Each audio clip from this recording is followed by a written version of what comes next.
Come on, Garima, yes.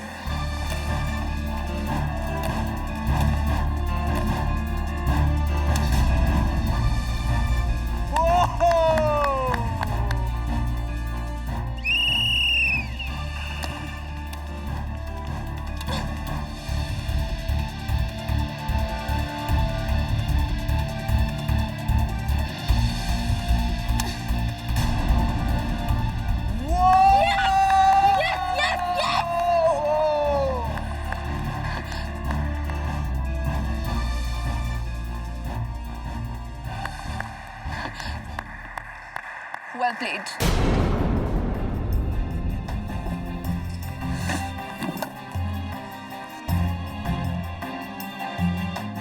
Well played, well played, well played, Sonali.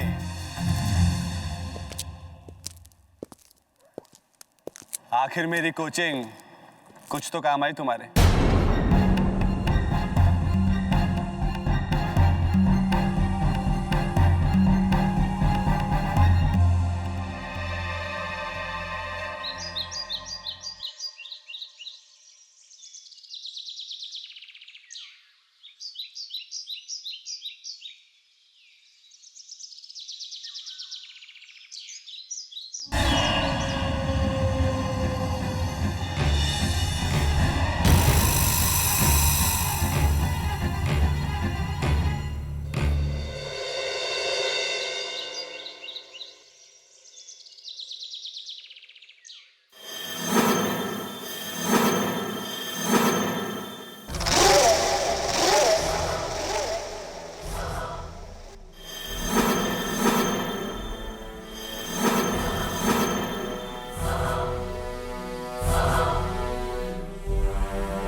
अभी ऊपर आ रहा हूँ।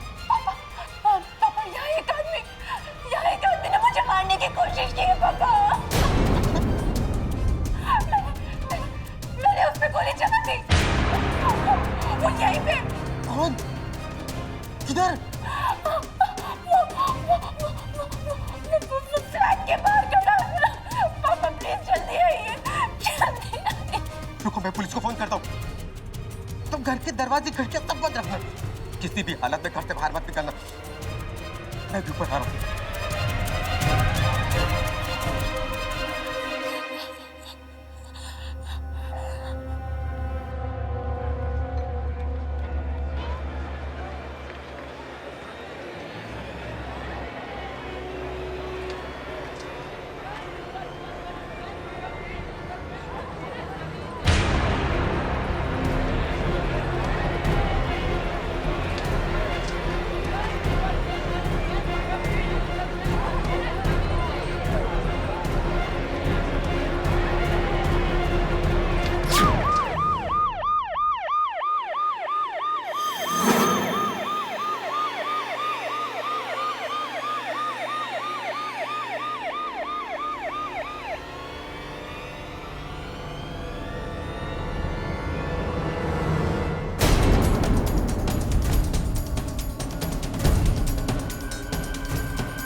साहब, ये आदमी कुछ समय पहले ही ऊपर गया हुआ था, वो सोनाली मैडम के घर।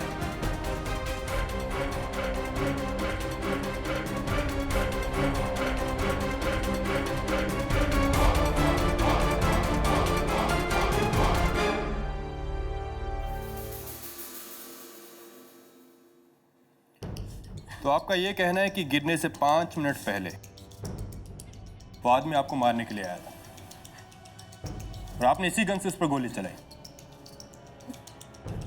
जी, पर ये गन हमारी नहीं है, ये अरे किसने कुरियर से भेज दी और हड़बड़ी में से गोली चल गई। आप जानते थे साथ में? जी, उनका नाम देवेंद्र सोनी है, वो मेरे बैडमिंटन कोच हैं। आपको उनसे कोई दुश्मनी?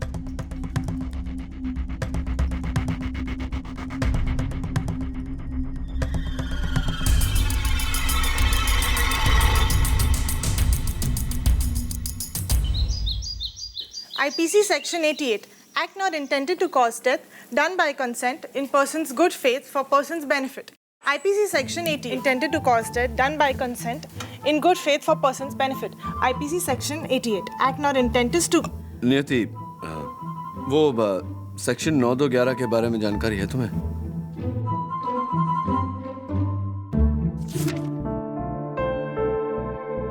सर, इसमें तो नहीं मिल रहा, क्या है? सेक्शन 9211 स्पेशल एक्ट है, जिसके तहत कोई भी आदमी अपनी विधवा की छोटी बहन से शादी नहीं कर सकता। क्या बात कर रहे हैं सर? विधवा की छोटी बहन से शादी नहीं कर सकता? मॉडर्न जमाना है, क्यों नहीं कर सकता? मेरा सवाल भी तो यही है, क्यों नहीं कर सकता? वही सर, क्यों? डोरबेल।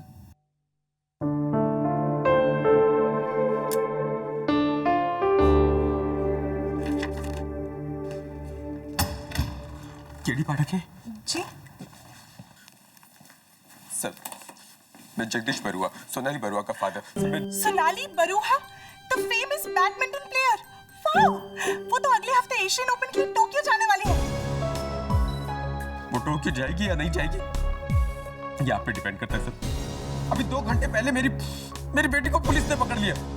कोच सोनी के कत्ल के इल्जाम में। सर, कत्ल उसने नहीं किया, मेरी बेटी ऐसा कर ही नहीं सकती। वो निर्दोष है। एक बहुत बड़ी साजिश है, कोई से फंसा रहा है। Calm down, Mr. Barua. Calm down. शुरुआत से बताइए, क्या हुआ? What happened? सर, मेरी बेटी सोनाली बैडमिंटन प्लेयर,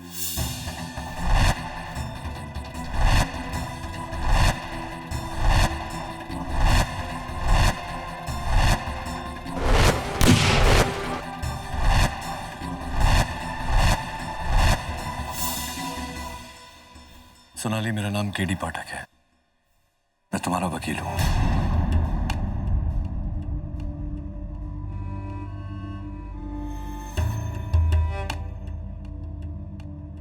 सोनाली, उस दिन क्या हुआ, कैसे हुआ, मैं ये सब डिटेल में जानना चाहता हूं। देखिए, मैं नहीं चाहती आप या कोई भी मेरा केस अदालत में लड़े। अदालत में जो होना है होने दीजिए। अगर तुम ये केस लड़ोगी नहीं तो इसका अंजाम क्या होगा जानती हो? अगले हफ्ते टोक्यो में बैडमिंटन एशियन ओपन है, जहां तुम्हारे जीतने के चांसेस बहुत अच्छे हैं। वहां तो क्या, तुम जिंदगी में कभी कहीं भी बैडमिंटन नहीं खेलोगी। होने दीजिए। जिस खेल की वजह से अगर मेरा करियर बर्बाद होता है तो होने दीजिए। शायद यही मेरी सजा है। किस बात की सजा?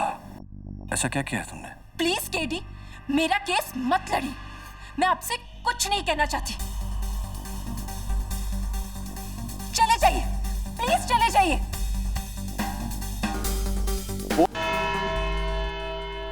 और फिर सोनाली ने बालकनी से देखा तो वही आदमी मास्क पहने नीचे कंपाउंड में पड़ा था। उसके बाद पुलिस आ गई और फिर मैं।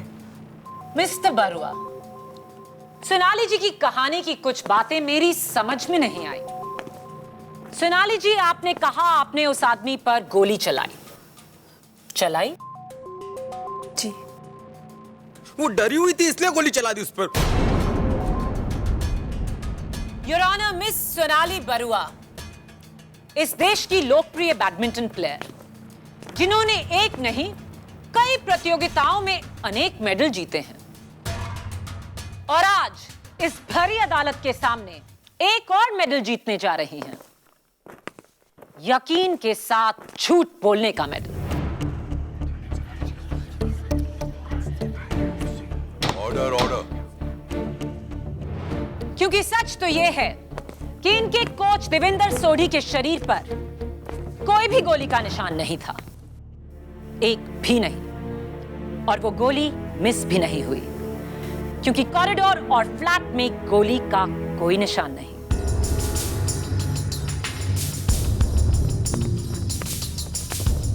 योर ऑनर, एविडेंस में रखी गई इस पिस्टल से एक कार्ट्रिज मिसिंग है, और इस पर सोनाली के उंगलियों के निशान भी। उससे कुछ साबित नहीं होता केडी। सोनाली को अपनी कहानी सच साबित करनी है तो उस गोली का पता मिलना चाहिए। गोली का पता नहीं मिलेगा योर ऑनर, क्योंकि कोच सोढ़ी की मौत गोली से नहीं किसी और वजह से हुई थी, और इस बात को साबित करने के लिए मैं बुलाना चाहूंगी फोरेंसिक्स डिपार्टमेंट के चीफ डॉक्टर रस्तोगी को। डॉक्टर रस्तोगी, कोच देवेंद्र सोढ़ी का पोस्टमार्टम आपने किया? जी हाँ। और आपकी रिपोर्ट की फाइंडिंग्स क्या कहती हैं? योर ऑनर, सोढ़ी जी की मौत न गोली लगने से हुई और न ही ऊंचाई से गिरने से। सोढ़ी जी की मौत उनके ऑरेंज जूस में मिली हुई आर्सेनिक से हुई, यानी कि जहर, डेथ ड्यू टू पॉइजनिंग।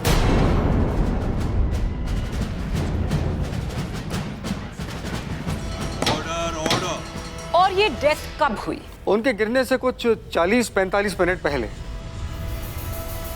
एक मिनट, मिस्टर सोढ़ी की बॉडी नीचे कंपाउंड में गिरी दोपहर को 3 बजे, और आपके मुताबिक उनकी मौत हुई 2:20 पर, राइट? जी हाँ। पर सोनाली जी के मुताबिक मिस्टर सोढ़ी ने उन पर हमला किया 2:50 पर, यानी कि अपने मरने के ठीक आधे घंटे बाद, राइट सोनाली? क्या ऐसा हो सकता है डॉक्टर? ये नामुमकिन है। सोढ़ी जी की मौत तो 40 मिनट पहले हो चुकी थी, और मुर्दे कभी हमला नहीं करते। यानी कि सोनाली की कहानी झूठी है। सच क्या है मैं बताती हूँ। सोनाली ने सोडी जी को अपने घर बुलाया, उन्हें जहरीला जूस पिलाकर उनकी हत्या की, उनके चेहरे पर मास्क लगाया और फिर गन को नीचे फेंककर सिक्योरिटी को फोन कर झूठी कहानी रची। उसके फौरन बाद उसने सोडी जी के मृत शरीर को बालकनी से नीचे फेंका ताकि ऐसा लगे कि उन पर हमला करने वाला भागते हुए गिरकर मारा गया। Your witness. डॉक्टर रस्तोगी जी, बहुत ही सिंपल सा सवाल। पोस्टमार्टम रिपोर्ट्स के अनुसार जी मिस्टर सोडी ने चाकू किस हाथ में पकड़ा था? जी दाहिने हाथ से। राइट हैंड जी। राइट जी। और रिपोर्ट्स के अनुसार जी मिस्टर सोडी राइट हैंडेड भी थे, राइट? जी हाँ। योर ऑनर, सोनाली ने अपने बयान में कहा है कि जब इन पर हमला हुआ तो हमलावर ने चाकू लेफ्ट हैंड में पकड़ा था, राइट सोनाली?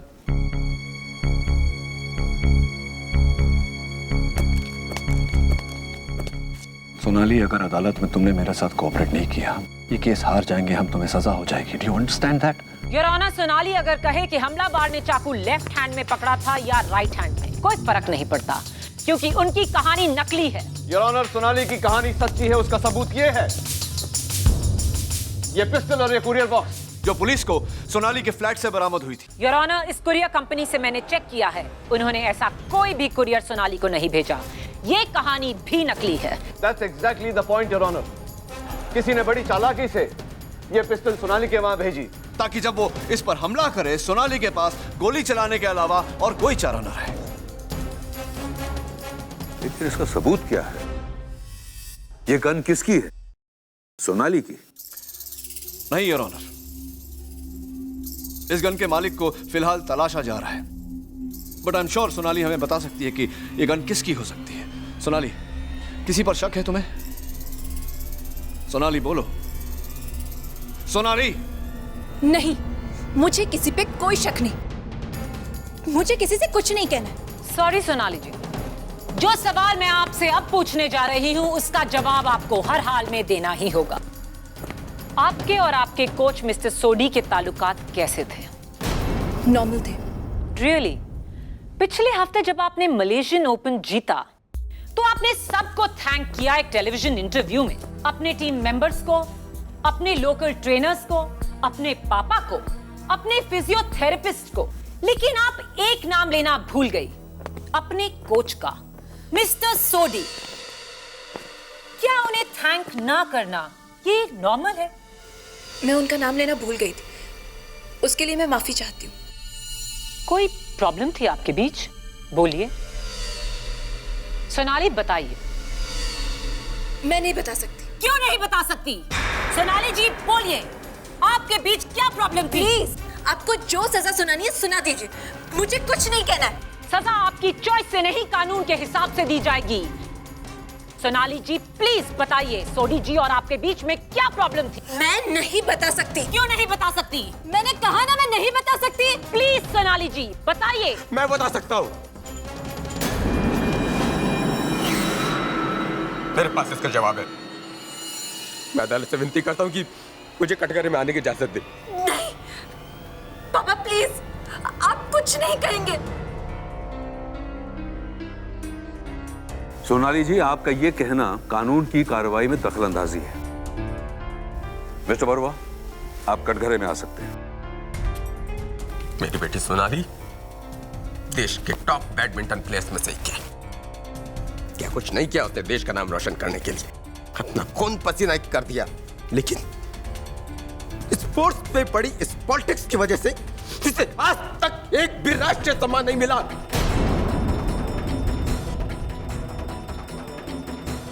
जबकि इससे कम टैलेंटेड प्लेयर्स को सम्मान मिलते आ रहे हैं। इस बात से बहुत दुखी थी ये। मैं भी। आप कहना क्या चाहते हैं? पापा प्लीज। सोनाली के कोच सोडी ने हमें एक ऑफर दिया, अगर हम उन्हें 20 लाख रुपया दें तो वो अपनी पहुंच से उसे खेल सम्राट पुरस्कार दिलवा देंगे। Order order. लेकिन इसने मना कर दिया। कहा मैं अगर सम्मान पाऊंगी तो अपनी मेहनत से, रिश्वत से नहीं। मैं ठहरा ही बाप बेटी की दिली ख्वाहिश पूरी करने के लिए जज्बाती हो गया। मसौड़ी की बातों में आके सोनाली को बिना बताए उसे 20 लाख रुपए दे दिए। और मेरे से गलत काम की खबर जब सोनाली को लगी तो मुझसे बहुत झगड़ा किया इसने। गुस्से में जाकर सीधे सोडी से मिली, उसे कहा कि हमें हमारे 20 लाख रुपए वापस दे दो, हमें कोई सामान नहीं चाहिए। गलत है ये।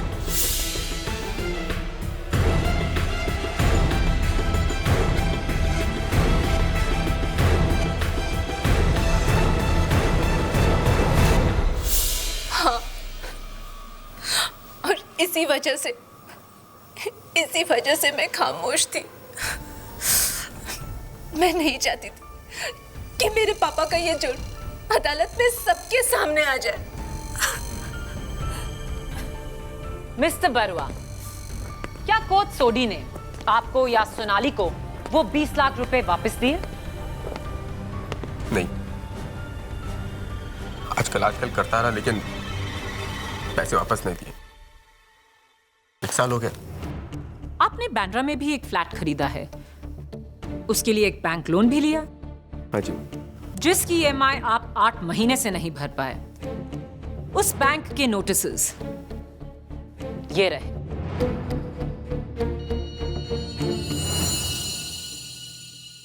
पैसों की तंगी है। अगर सोडी आपके पैसे लौटा देते तो आप इस प्रॉब्लम में कभी नहीं आते। हाँ, अगर वो सारे पैसे मिल गए होते तो मेरे पापा को शायद कभी दिल का दौरा नहीं पड़ता। उनकी रातों की नींद हराम नहीं होती। उनके उम्र भर की कमाई, उनके पेंशन से निकला सारा पैसा, वो 20 लाख रुपए मेरे पापा की जिंदगी के 20 साल थे जो एक ही झटके में चले गए। उनकी इस एक छोटी सी गलती की इतनी बड़ी सजा। और आपके पापा को सजा देने वाले सोडी को आपने सजा दी, उसका खून करके।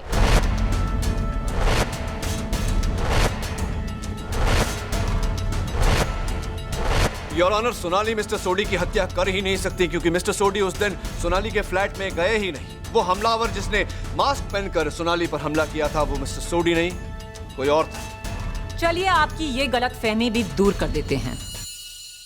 योर ऑनर, मैं बुलाना चाहूंगी अपने अगले गवाह को, स्पोर्ट्स स्टार अपार्टमेंट के सिक्योरिटी गार्ड अमृतलाल। मैडम, उस दिन ठीक 2 बजे बिल्डिंग में वही साहब आए थे जिनकी मौत हुई, सोडी साहब। उन्होंने ये भी कहा कि उन्हें 803 में जाना है। उन्होंने अपने हाथों से रजिस्टर लिया, एंट्री की और ऊपर चले गए।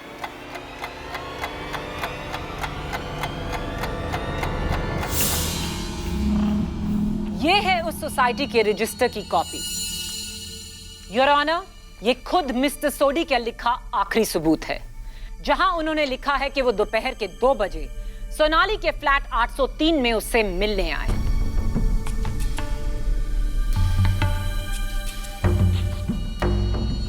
योर ऑनर, मेरा अगला गवाह सोनाली की पड़ोसन, फ्लैट नंबर 804 की मिसेस गनात्रा। मिसेस गनात्रा, क्या आपने इन्हें देखा था? जी, मैंने इस आदमी को देखा था 2 बजे के करीब 8th फ्लोर के लिफ्ट से निकलते हुए। उस टाइम मैं नीचे जा रही थी। सबूत पक्का है। 2 बजे मिस्टर सोडी सोनाली से मिलने उसकी बिल्डिंग आए। 2:05 पर वो उसके फ्लोर पर पहुंचे, जहां उन्हें आखिरी बार जिंदा देखा गया। 1 घंटे बाद सोडी की डेड बॉडी नीचे गिरती है कंपाउंड में। हालात भी हैं, मकसद भी है और गवाह भी हैं।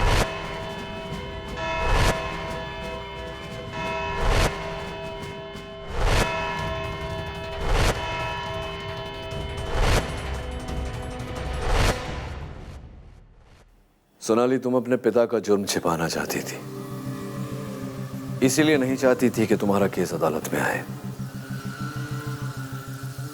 मैं ये बात जानता था, लेकिन अदालत में मैं खामोश रहा क्योंकि मैं नहीं चाहता था कि तुम्हारा केस कमजोर पड़ जाए। देखो सोनाली, अदालत में तुम्ही ने कहा कि तुम्हारे पिता को उनके किए की सजा मिल गई है, तो अब किस बात की सजा देना चाहती हो उन्हें? Sonali, please try and understand. अगर तुमने कोऑपरेट नहीं किया तो इतने संगीन जुर्म के लिए तुम्हें फांसी की सजा भी मिल सकती है। और एक जवान बेटी को फांसी पे चढ़ता देख एक बाप के लिए इससे बड़ी सजा कोई नहीं होती। अगर तुम्हें अब भी लगता है कि मुझे तुम्हारा केस नहीं लड़ना चाहिए तो I guess it's your life. Please get, मुझे बचा लो, मैं बेकसूर हूं। मैं जानता हूं, सिर्फ तुम्हारे मुंह से सुनना चाहता था। अब तुम और मैं मिलकर अदालत में भी ये बात साबित कर देंगे। बैडमिंटन में कहते हैं ना, game set and match.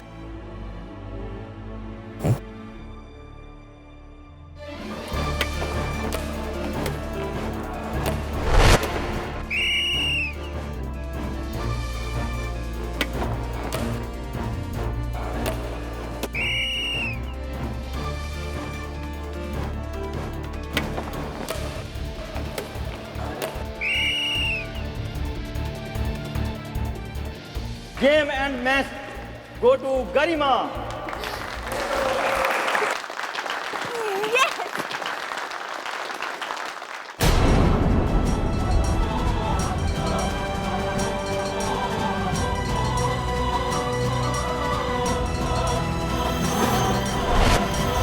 Port star apartment के 8th फ्लोर से एक आदमी 9-2-11 कैसे हो गया? कंफ्यूजिंग। सोडी साहब की मौत 2:20 पर हुई, लेकिन 2:50 पर सोनाली पर हमला हुआ।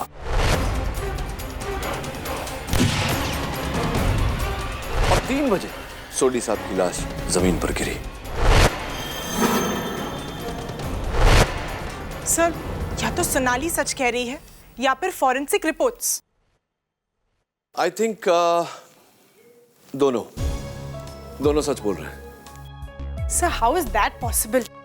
क्योंकि सोनाली के हमलावर ने अपने फेस पे मास्क पहना हुआ था। अगर वो मिस्टर सोडी होते तो उन्हें मास्क पहनने की क्या जरूरत थी? पॉइंट नंबर 2, सोनाली ने जेल में मुझसे कहा था कि हमलावर ने चाकू लेफ्ट हैंड में पकड़ी थी, जबकि सोडी राइट हैंडेड था। पॉइंट नंबर 3, जब सोनाली ने अपने हमलावर पर गोली चलाई तो हमलावर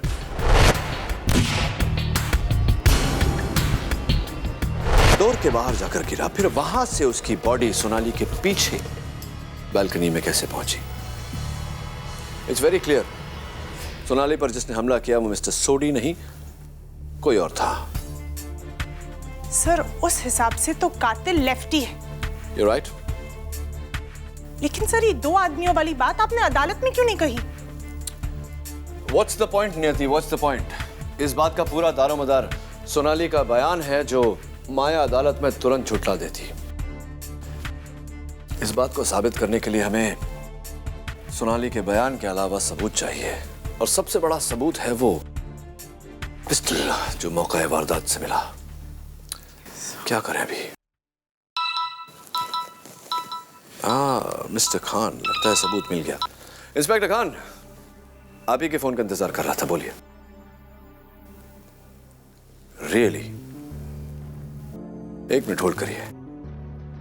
the gun belongs to badminton champion Garima Devraj. Address लिखो। इंस्पेक्टर खान, गरिमा का address? Really? Thank you. Sir, हाँ, गरिमा एड्रेस?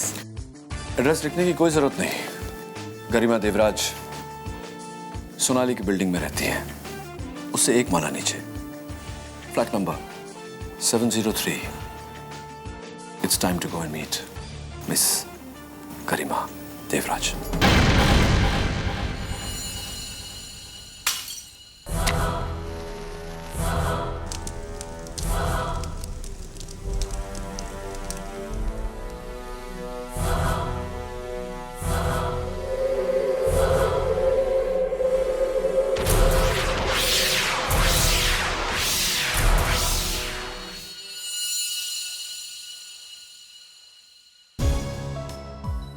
अमृतलाल जी, आप लेफ्ट हैंडेड हैं?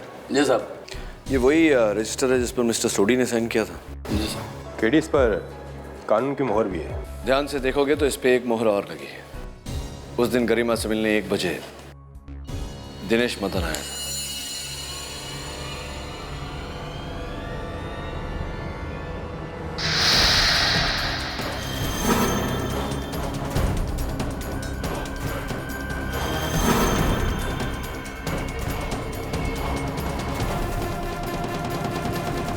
फॉरेंसिक्स का मानना है कि बॉडी कम से कम 7 मंजिल की ऊंचाई से गिरी होगी। यानी कि 703 से गरिमा देवराज का घर, या 803 सोनाली बरुआ का घर, या फिर 9 इसके ऊपर वाला टॉप फ्लोर।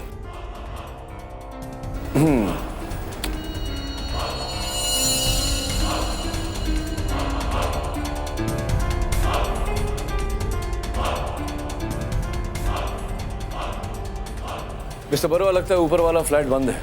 सारे फूल सूख गए हैं, पानी डालने वाला कोई नहीं। हाँ, आप सही है। एक इन्वेस्टर का फ्लैट है, काफी टाइम से बंद पड़ा है वो। और टेरेस पे हमेशा ताला रहता है। इसका मतलब कि 9th फ्लोर और टेरेस से बॉडी गिरने का कोई चांस नहीं। तो बचा सिर्फ फ्लैट नंबर 803, यानी कि सोनाली का फ्लैट है। या फिर 703 गरिमा देवराज का घर। गरिमा और सोडी के बीच में भी तो कनेक्शन था। एक्चुअली जब हमने सोडी से वापस पैसे मांगे तो उसे झल्ला कर कहा कि अब वो अवार्ड गरिमा को देगा, क्योंकि वो 30 लाख रुपए देने को तैयार है। सर, ये गरिमा, सोनाली और सोडी के बीच क्या कनेक्शन हो सकता है? इस सवाल का जवाब तो वही दे सकता है जिसका सबके साथ कनेक्शन है। मेरे प्रिय मित्र झिलमिल जवेरी। तू एकदम करेक्ट आदमी के पास पहुंचा है केडी, और मैंने तुझे डायरेक्ट आदमी से मिलाया है। एंडी, इस क्लब का मालिक। बैडमिंटन की दुनिया की सारी खबर रखता है, अंदर की। Good shot Andy. अच्छा ये बता, ये जो सोनाली और गरिमा रोज आते हैं तेरे क्लब में ट्रेनिंग के लिए? अरे शुक्र मनाओ कि यहाँ आकर बैडमिंटन खेलते हैं, नहीं तो वो दोनों तो अपनी जान से खेल जाए। रियली? कोई खास दुश्मनी दोनों में? दुश्मनी क्या केडी, जब 2 हीरोइन आपस में दोस्त नहीं हो सकती तो 2 प्लेयर्स आपस में दोस्त कैसे हो सकती है? हाँ, दैट्स राइट। जबरदस्त कंपटीशन था दोनों में। अरे ये लो, शैतान का नाम लिया और हाजिर, वो है गरिमा। ये इसके साथ में वो क्रिकेटर दिनेश मदन है ना? अरे दिनेश मदन अपना बॉयफ्रेंड है उसका। मिलो, तेरे को मिलो उससे। रोज आता है गरिमा के साथ, और पिछले संडे अकेला आया था सोडी से मिलने। सोडी से मिलने? हाँ, वो दोनों यहीं बैठे थे। जोर जोर का कोई आर्ग्यूमेंट हो रहा था कुछ पैसे के मामले को लेकर। ये सोडी भी कमाल का आदमी था, 100 लोगों से दुश्मनी मोल ली थी उसने। अब ऐसे आदमी का तो ऐसा ही अंजाम होना था।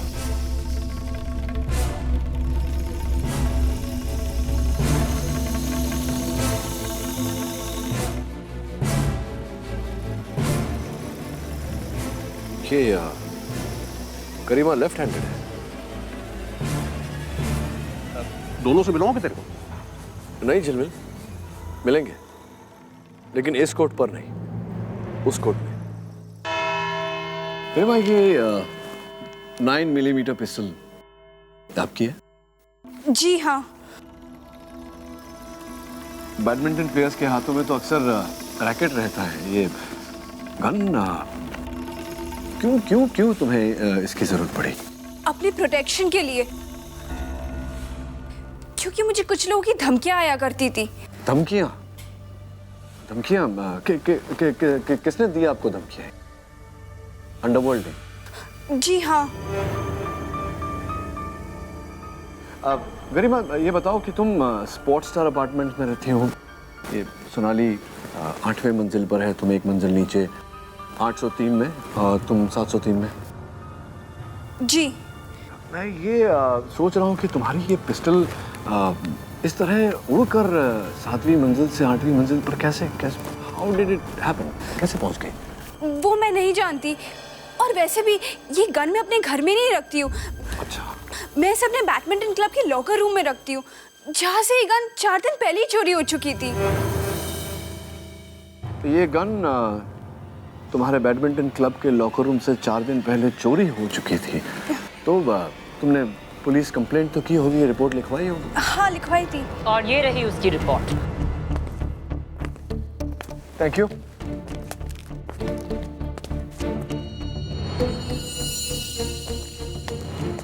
तो गरिमा, मिस्टर सोडी, जिनकी हाल ही में उनका और तुम्हारा क्या रिश्ता था? वो सोनाली से पहले मेरे कोच हुआ करते थे। अच्छा, तो तुमने उन्हें ये खेल सम्राट अवार्ड के लिए रुपए दिए थे? जी नहीं दिए थे। जी नहीं दिए थे। तो क्या उस दिन मिस्टर सोडी तुमसे मिलने आए थे तुम्हारे घर? जी नहीं। और क्या मिस्टर सोडी तुम्हारे प्रिय दोस्त जो हैं क्रिकेटर दिनेश मदन, उन्हें जानते थे? जी नहीं। वो दोनों एक दूसरे को नहीं जानते थे? नहीं। वो दोनों एक दूसरे को नहीं Are you sure? Yes. You're sure. Thank you. That's all, Your Honor. Prosecution. गरिमा, जब तुम्हारी गन चोरी हुई तो तुम्हें किस पर शक हुआ? सोनाली पर, क्योंकि उस दिन सोनाली 10 मिनट पहले उस खाली लॉकर रूम में गई थी और उसने उस दिन रिसेप्शन से गलती से मेरी चाबी ले ली थी। गलती से? 10 मिनट का वक्त काफी होता है अकेले लॉकर में गन को चुराने के लिए और चाबी लौटाने के लिए। इसका कोई गवाह? हाँ है, एस क्लब के मालिक एंडी। जी, गरिमा बिल्कुल सच कह रही है। सोनाली ने खुद मुझे उसके लॉकर की चाबी रिसेप्शन पर लाकर दी और कहा कि वो उसे गलती से ले गई थी। क्या ये बात सच है? जी, लेकिन मैंने उसके लॉकर से कुछ चुराया नहीं। योर ऑनर, आई होप हम सब समझ रहे हैं कि गरिमा की गन सोनाली तक कैसे पहुंची। क्लियरली किसी नकली कुरियर से तो नहीं। एंडी, हर चाबी की कॉपीज होती है, डुप्लीकेट्स। तो गरिमा के लॉकर की जो चाबियां थी, डुप्लीकेट चाबियां, वो कहाँ, किसके पास रहती थी? एक्चुअली हर लॉकर की चाबी की 2 कॉपीज रिसेप्शन पर होती है। राइट। लेकिन इस घटना से एक दिन पहले उन दोनों में से एक चाबी दिनेश लेकर गया था, ये कहकर कि गरिमा ने वो चाबी मंगवाई थी। Dinesh, mister Dinesh Madan. Your honour, mister Dinesh Madan, India के rising middle order right handed batsman. Left handed. Right. Sonali पर जिसने हमला किया वो भी लेफ्ट हैंडेड था मिस्टर मदन। खैर, ये जो गरिमा के लॉकर की चाबी आपने ली थी, वो कब, किस दिन पर ली थी, याद है? Do you remember? जी हाँ, ली थी। आई थिंक लास्ट संडे को, रविवार को। और मिस्टर सोडी, उन्हें कितनी अच्छी तरह से जानते थे आप? दोस्ती, गहरी दोस्ती? जी नहीं, मैं सोडी को नहीं जानता। कमाल है मिस्टर मदन, आप मिस्टर सोडी को जानते नहीं, पहचानते नहीं, कभी मिले नहीं उनसे। फिर रविवार को, उसी रविवार को, जिस रविवार को आपने गरिमा के लॉकर की चाबी ली थी, उसी रविवार शाम को आप मिस्टर सोडी के साथ एंडी के क्लब में बैठकर कॉफी पी रहे थे। मेरे पास सिक्योरिटी कैमरा फुटेज है, आप चाहें तो मैं आपको दे देता हूँ। How is it? जी वो मैं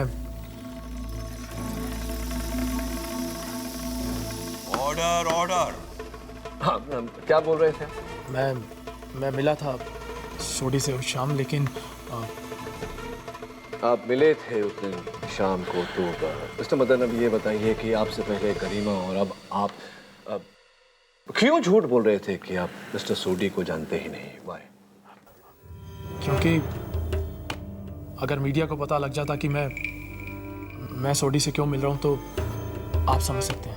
मीडिया का डर छोड़िए मिस्टर मदन और अदालत का डर पैदा करिए, और सच सच बताइए कि उस शाम आपने मिस्टर सोडी को थप्पड़ क्यों मारा था? थप्पड़?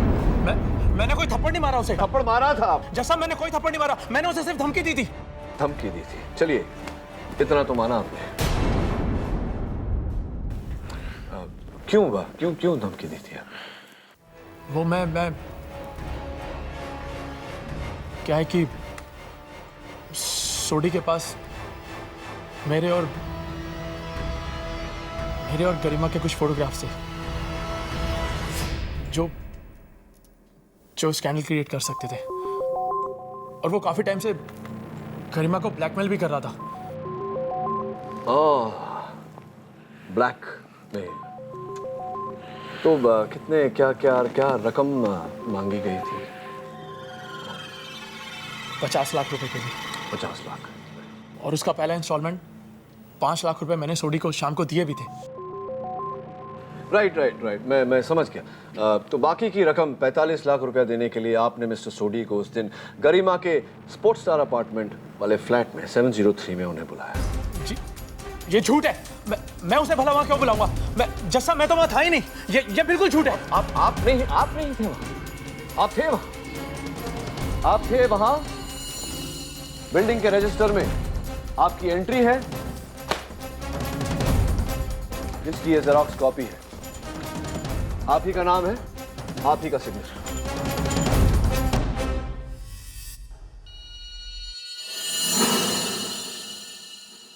ये झूठ है। झूठ तो तुम बोल रहे हो मिस्टर मदन। सच ये है कि उस दिन तुमने मिस्टर सोडी को गरिमा के फ्लैट नंबर 703 में बुलाया, वहां जहरीला जूस पिला के उनकी हत्या की। फिर तुमने सोडी साहब के कपड़े पहने, अपनी शक्ल पर नकाब लगाया, सोनाली के फ्लैट पर गए, इन पर हमला किया और अपने किए हुए जुर्म का इल्जाम इनके सरमन किया। उसके बाद सोडी साहब को फिर से उनके कपड़े पहनाने के बाद उनकी लाश को तुम बिल्डिंग के ऊपर लेकर गए, वहां से तुमने उन्हें नीचे गिरा दिया। झूठ। ये झूठ है। जैसा मैंने ऐसा कुछ नहीं किया। ये बिल्कुल झूठ है। जो तुम कहते हो मान लिया, दिनेश ही सोडी का कातिल है। लेकिन इससे पहले तुम्हें मेरे 2 सवालों के जवाब देने होंगे। एक, अगर सोडी दिनेश से मिलने गरिमा के घर आया तो उसने बिल्डिंग की रजिस्टर में सोनाली के घर का नंबर क्यों लिखा? 703 के बदले 803। दूसरा, अगर सोनाली ने नकाब पहने दिनेश पर इस गन से असली गोली चलाई तो फिर वो जिंदा कैसे है? ऑर्डर। जवाब सोचने की जरूरत नहीं है, क्योंकि ये पेपर आपको लाजवाब कर देगा। ये गरिमा के घर का पेंटिंग बिल अब मुझे चाहिए। इसके बिलिंग पॉइंट नंबर 5 पे नजर डालिए। 1800 रुपए बालकनी पेंट करवाने के लिए। तो योर ऑनर, उस दिन गरिमा के घर की बालकनी को पेंट किया जा रहा था, जिसका मतलब यह है कि अगर सोडी की लाश को उस बालकनी से गिराया जाता तो उस पर गीले पेंट के निशान जरूर होते। फोरेंसिक्स की रिपोर्ट के मुताबिक लाश 6 फ्लोर ऊपर से गिरी। टेरेस लॉक था, 9वां फ्लोर खाली था। 7वें फ्लोर पर गरिमा के घर की बालकनी की पेंटिंग उस दिन सुबह हुई।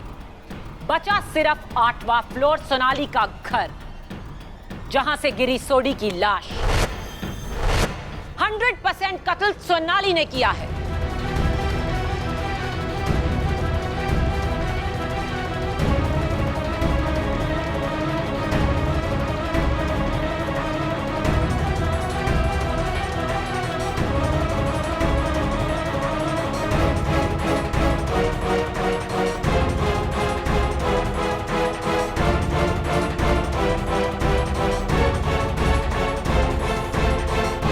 सोच रहे हो कीडी?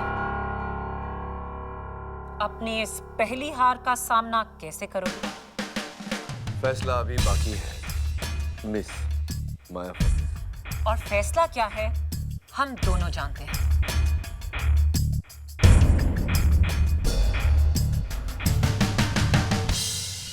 तुम्हारी पेंसिल कीडी, झुकना सीख लो।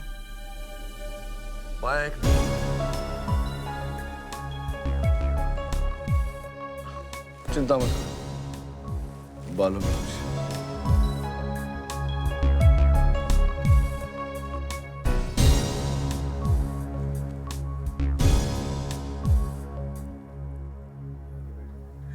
सर, मैंने ना 3 लॉ बुक्स पढ़ ली। 9, 2, 11 का तो कोई जिक्र ही नहीं है। आखिर क्यों एक आदमी अपनी विधवा की छोटी बहन से शादी नहीं कर सकता?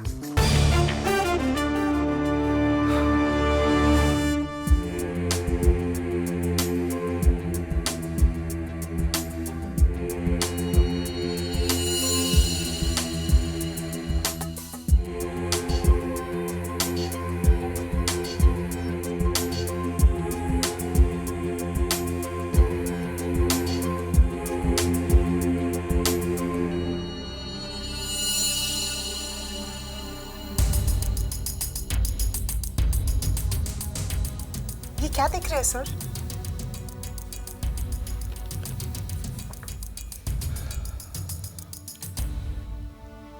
ये क्या है सर? मिस्टर सोडी की लाश। और लाश के साथ खून भी है। और फूल भी, बोगनविला के फूल, जो स्पोर्ट्स स्टार अपार्टमेंट के 9th फ्लोर पे लगे हुए हैं। और मिस्टर सोडी का मृत शरीर बोगनविला के फूलों को रगड़ता हुआ आकर नीचे जमीन पर गिरा। सर लेकिन 9th फ्लोर का फ्लैट तो लॉक्ड है। Let's go and unlock it. Sir, wait for me. Sir, I'm coming.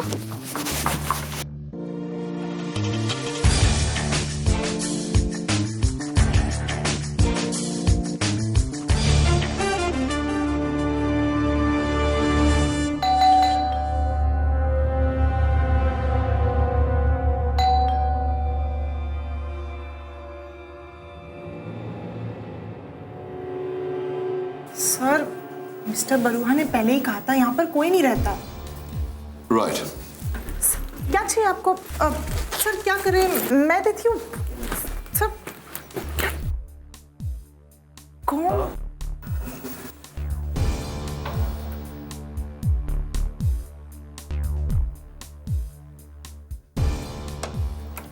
वाह सर, आप तो प्रोफेशनल। अब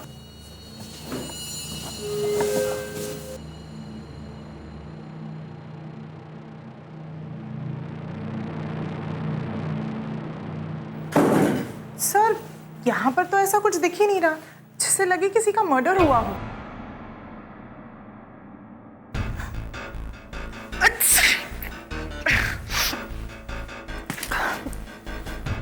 Bless you. Thank you sir.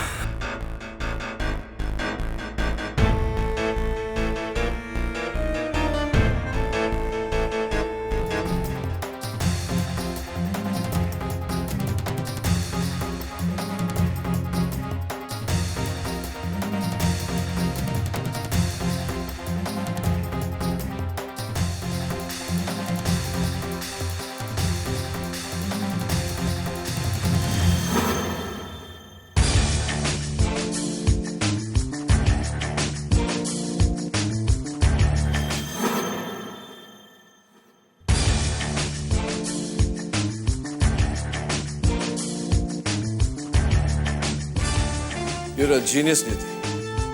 सही कहा था तुमने। इस फ्लैट में वाकई ऐसी कोई चीज नहीं जिससे ये साबित हो कि खून यहाँ हुआ है।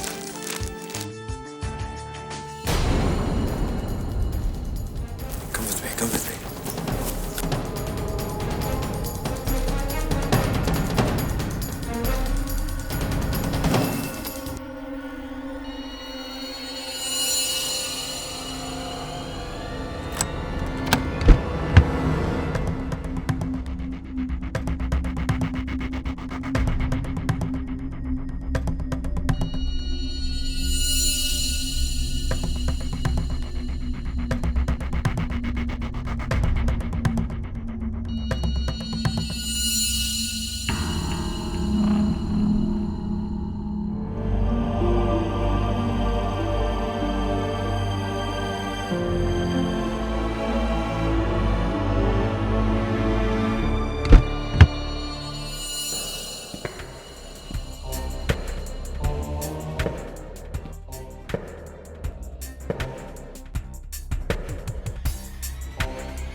You're welcome.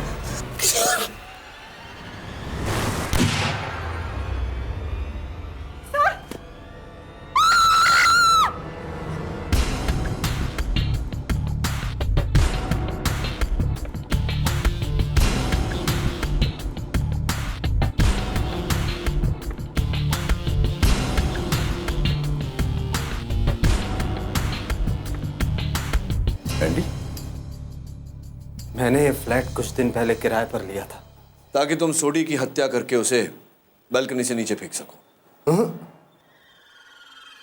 पहले साबित करके दिखा, कानून की नजर में मेरा गुनाह क्या है। बिना किसी को बताए इस बिल्डिंग के 9th फ्लोर के फ्लैट को किराए पर लेना? हाँ किडी, हाँ, मैंने वो गन सोनाली के फ्लैट पर छोड़ी।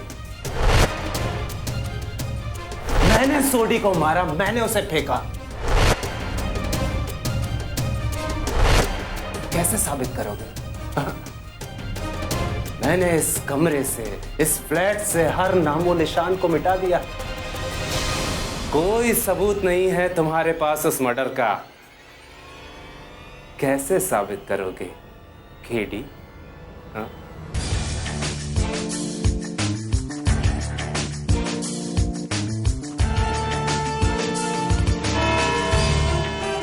कानून सबूत मांगता है केडी, इसलिए क्या सबूत है कि इस पूरी साजिश के पीछे मेरा हाथ है? क्या सबूत है कि सोडी का खून मैंने किया है? एंडी, मैं जानता हूं कि तुमने 9 माले के उस फ्लैट से हर सबूत मिटा दिया। जहर की वो शीशी, वो ग्लासेस, जूस का वो बॉटल, फर्नीचर पर लगे तुम्हारे और सोडी साहब की उंगलियों के निशान, हर सबूत मिटा दिया जो तुम्हें उस जुर्म से जोड़ सकती थी। लेकिन एक चूक कर गए तुम। योर ऑनर, ये टेप। टेप? ऐसा टेप तो हर घर में मिल जाएगा केडी, ये कोई सबूत नहीं।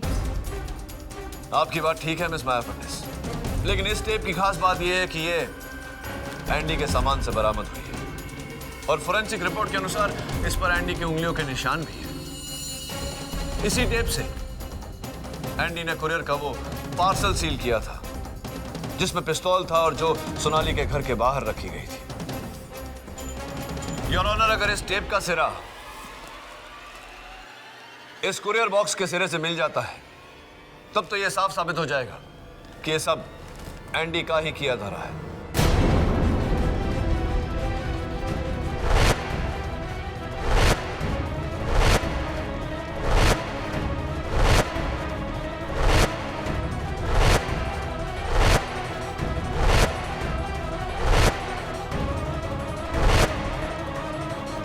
Perfect match, Your Honor.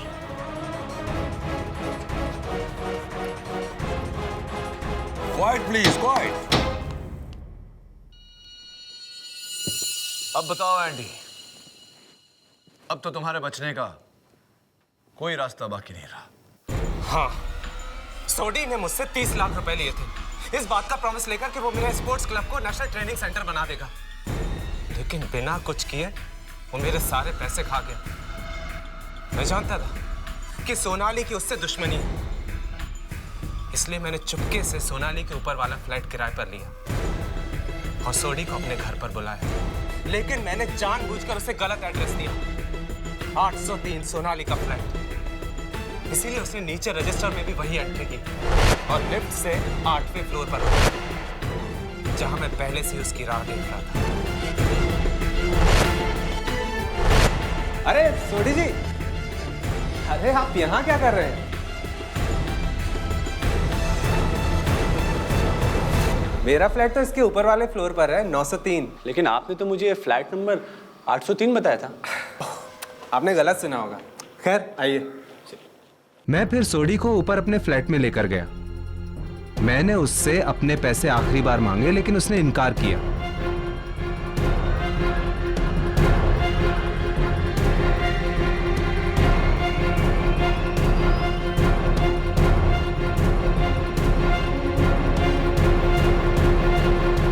मैंने टॉपिक बदला।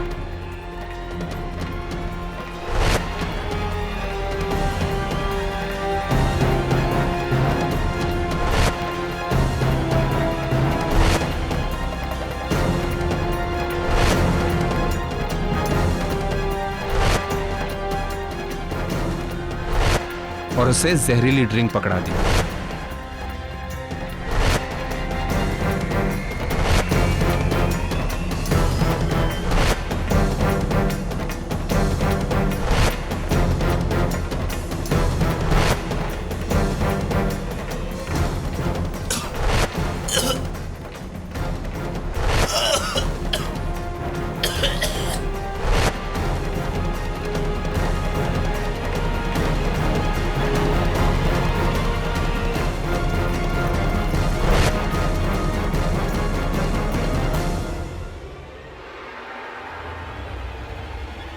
ड्रिंक के असर से सोडी की मौत हुई।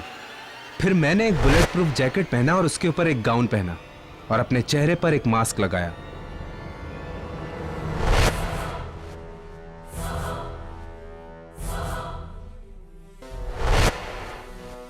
और नीचे आकर सोनाली के दरवाजे पर वो गन का पार्सल रखा।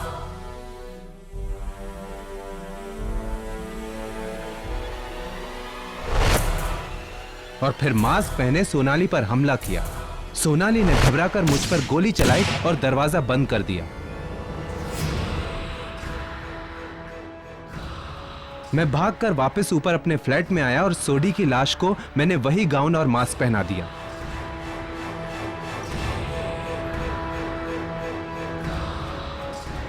फिर मैंने सोडी की लाश को उठाकर अपने फ्लैट की बालकनी से नीचे फेंक दिया। मान गए केडी, बिना सबूतों के जुर्म कैसे साबित किया जाता है, ये तुमने आज साबित कर दिया।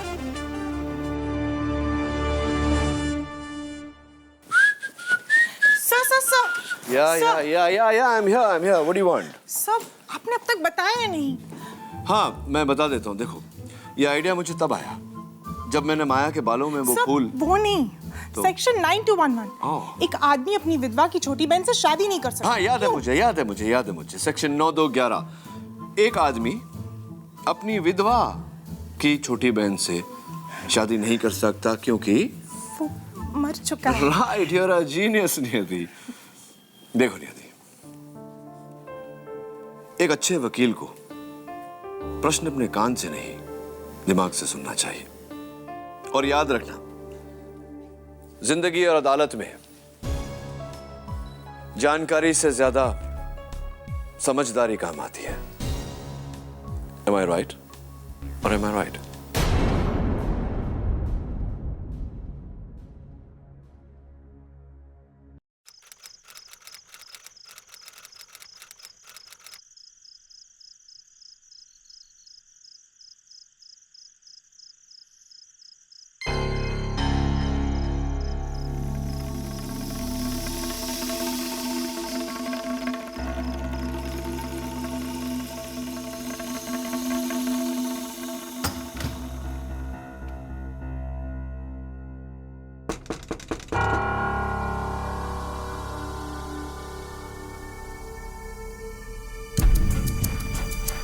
कौन? इतने भी क्या मसरूफ हैं आप कि अपनी बीवी को नहीं पहचानते? अच्छा, तुम हो। पूजा शुरू होने वाली है, सब लोग नीचे आ चुके हैं। अरे भाई, हमारा काम ही हमारी पूजा है। तुम तुम्हारी पूजा करो, मैं मेरी पूजा करता हूँ। अरे लेकिन पूजा तो हमने आप ही के लिए रखवाई है ना। अरे रेणुका, इलेक्शन सर पे है और अभी बहुत काम बाकी है। ठीक है, मैं चलती हूँ। और सुनो, जाते जाते दरवाजा बंद कर देना। एक काम करिए ना, आप खुद ही दरवाजा अंदर से बंद कर दीजिए। ठीक है, मैं ही बंद कर लेता हूँ। पान सिंह, नरेश कुमार।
मैं नहीं मारा हूँ, मैं नहीं मारा हूँ।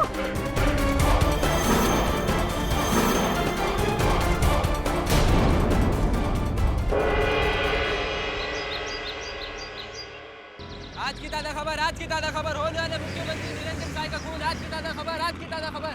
हम अपनी माँ की कसम खा के कहते हम खून नहीं किए, हम वहां सिर्फ चोरी करने गए थे।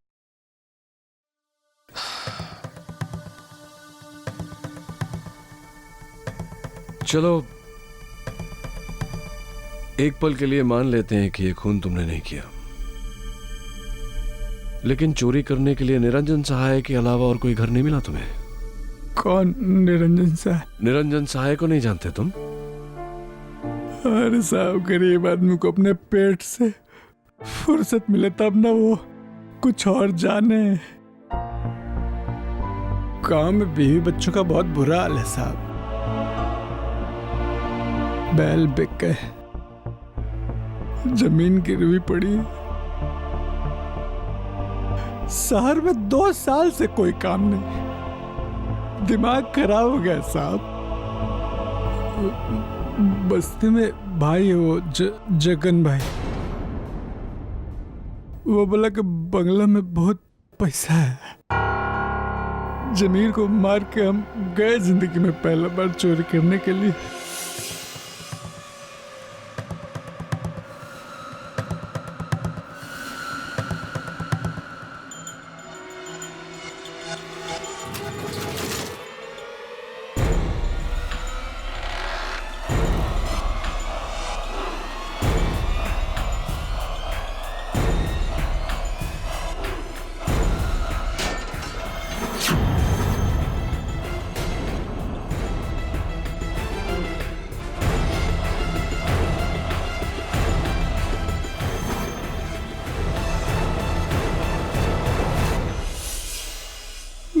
मुसीबत जो है वो एक ही साथ आती है साहब, एक ही साथ आती है।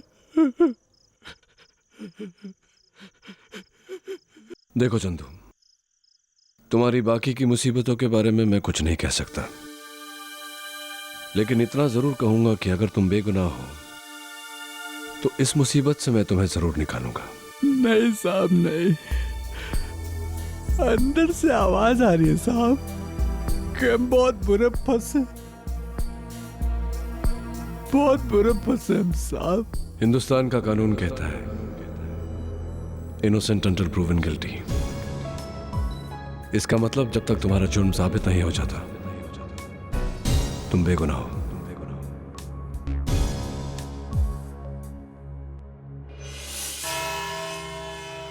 योर ऑनर, कटघरे में खड़े इस शख्स ने न सिर्फ इस देश के सबसे लोकप्रिय मंत्री का कत्ल किया है, बल्कि इस देश के भविष्य का गला भी घोटा है। इसीलिए इंसाफ जितना जल्दी हो बेहतर है। मैं बुलाना चाहूंगी अपने पहले विटनेस को, वो जिन्होंने सहाय जी को आखिरी बार जिंदा देखा था, उनकी पत्नी श्रीमती रेणुका सहाय। मैं कसम खाती हूँ कि जो भी कहूंगी सच कहूंगी, सच के सिवा कुछ नहीं कहूंगी। रेणुका जी, अदालत को अपना बयान दीजिए। सहाय जी हर रात अपनी स्टडी में अकेले काम करते थे और मैं उन्हें कभी डिस्टर्ब नहीं करती थी। उनकी इलेक्शन में कामयाबी के लिए मैं घर में पूजा करवा रही थी, इसलिए करीबन 9:30 बजे मैं सहाय जी को पूजा के लिए बुलाने गई। वो इलेक्शन के काम में बिजी थे।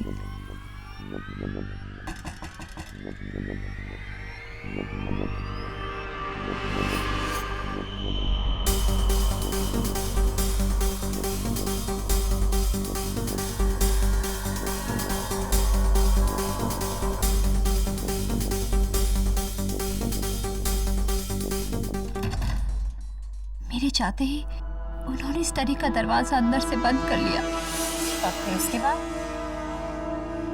और फिर करीबन 10:15 बजे पूजा के बाद मैं नीचे हॉल में प्रसाद बांट रही थी।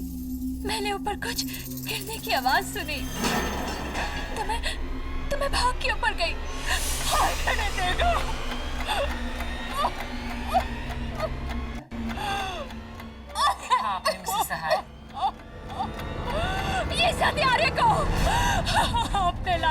इसने मेरे पति की हत्या कर दी।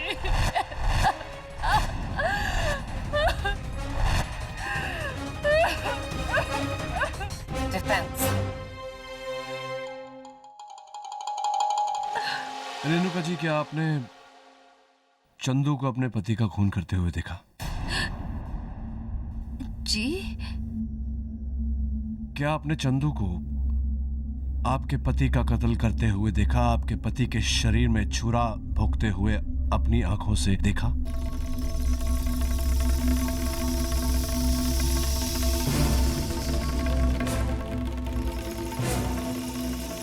नहीं, लेकिन अगर ये नहीं करेगा तो और कौन? No more questions, your honour. Thank you Renuka ji. और अब मैं बुलाती हूं उस चश्मदीद गवाह को जिसने चंदू उर्फ चंदन मुंशी को मौकाए वारदात पे रंगे हाथों पकड़ा। प्रजामन पार्टी के आदरणीय एमपी श्री सहाय के दाहिने हाथ श्री अकरम रिजवी।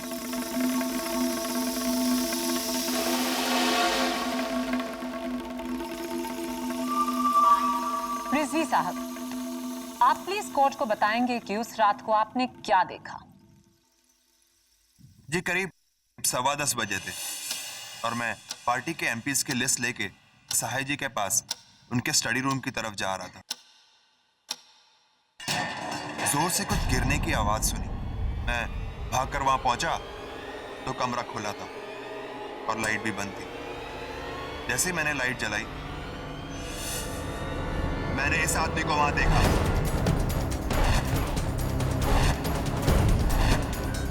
सहाय जी जमीन पर पड़े थे और उनके सीने में चाकू।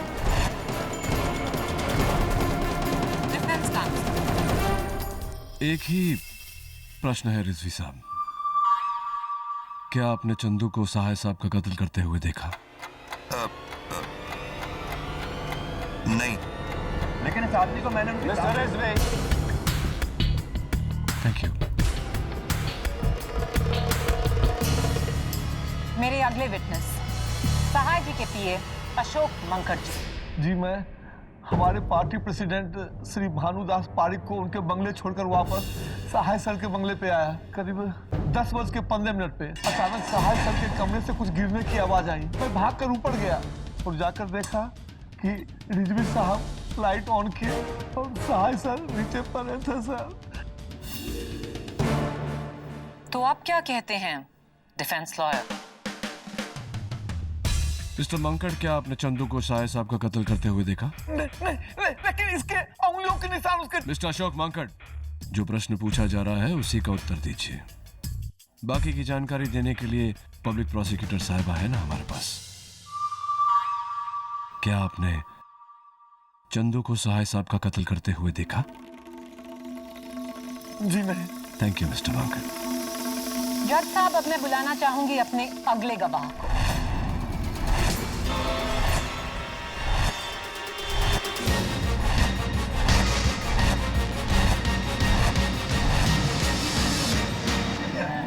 Order order. योर ऑनर, सभी की जुबानी हमने सुनी सिर्फ एक कहानी जिसका एक ही अंजाम हो सकता है कि सहाय जी का खून इस चोर चंदू ने किया। अब ताकि किसी को कोई डाउट ना रह जाए, मैं बुलाना चाहूंगी इस केस की तहकीकात करने वाले सीनियर इंस्पेक्टर श्रीकांत दवे को। इंस्पेक्टर दवे, पुलिस की रिपोर्ट क्या कहती है? पूरी छानबीन के बाद पुलिस इस नतीजे पर पहुंची है कि कत्ल एक कमरे के अंदर हुआ। जिस कमरे में कत्ल हुआ वो अंदर से बंद था, जिसकी सिर्फ एक चाबी थी, जो सिर्फ और सिर्फ श्री सहाय के पास। और जिस मर्डर वेपन से कत्ल हुआ वो ये चाकू है, जिस पर इस आदमी की उंगलियों के निशान है।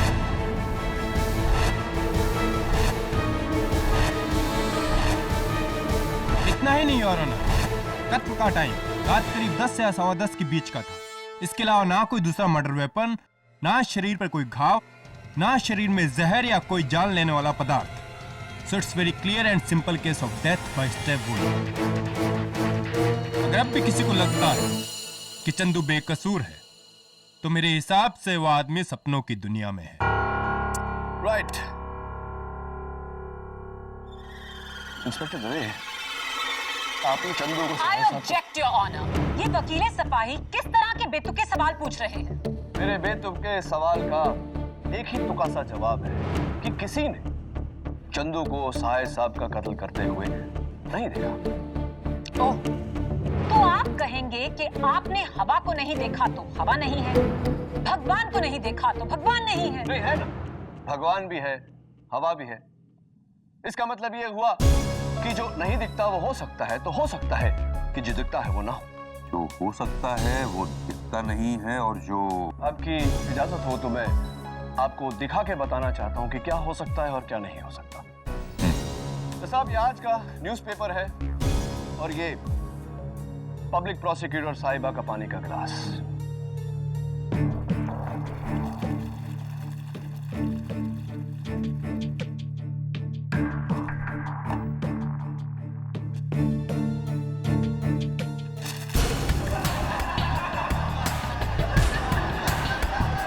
Order order. ये क्या बचपना है केडी? ये बचपना नहीं है योर ऑनर। मैं सिर्फ कोर्ट पर यह जाहिर करने की कोशिश कर रहा था कि कभी कभी जो होता है वो दिखता नहीं, और कभी कभी जो दिखता है वैसा होता नहीं। ओके, तो अगर हमें धोखा है कि खून चंदू ने किया, तो आप हमें क्यों नहीं बताते कि खून किसने किया? अंदर से बंद कमरा, चाबी सहाय जी के पास, यानी कि उस कमरे को कोई बाहर से नहीं खोल सकता। उस कमरे में ना कोई खिड़की ना कोई और दरवाजा। चंदू का खुद का बयान कि वो दरवाजा तोड़कर कमरे में घुसा। चाकू पे चंदू की उंगलियों के निशान। इतने सारे चश्मदीद गवाह। कैसे साबित करेंगे आप कि खून उसने नहीं किया? कैसे? किसी की मैजिक ट्रिक से?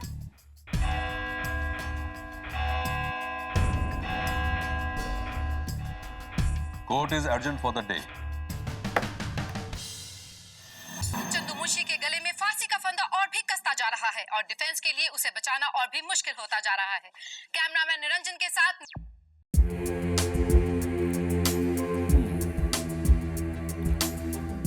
सारे गवाहों के बयान एक जैसे, यानी कि सब सच बोल रहे हैं या सब झूठ। बंद कमरा, न आने की जगह न जाने की, चाकू पर चंदू के उंगलियों के निशान। Something is wrong, something is wrong. कुछ तो गड़बड़ है। अरे गड़बड़ तो इधर है। आज मॉर्निंग को ही मैं सब बुक्स अरेंज करके रखा था और अभी देखो सब उल्टा पुल्टा। तुम्हारा सिस्टम ही गलत है। मिसेस बिलेबोरिया, छोड़िए वो। यहाँ आइए, यहाँ आइए। देखिए, देखिए, ये 3 ग्लासेस और ये 3 बॉल्स।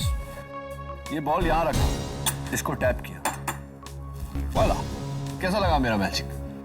मैजिक नहीं, ट्रैजिक। अरे ये ट्रिक तो मेरा 10 साल का ग्रैंडसन भी करता है। सबको पता है कि पहले से ही कप के नीचे बॉल छुपाया है।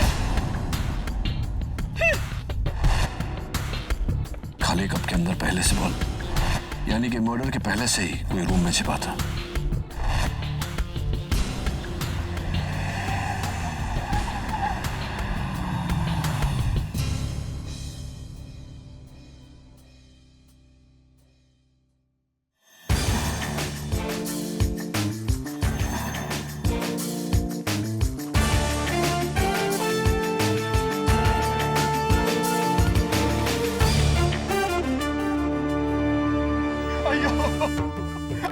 ये क्या हो गया साहिब जी? ये क्या हो गया?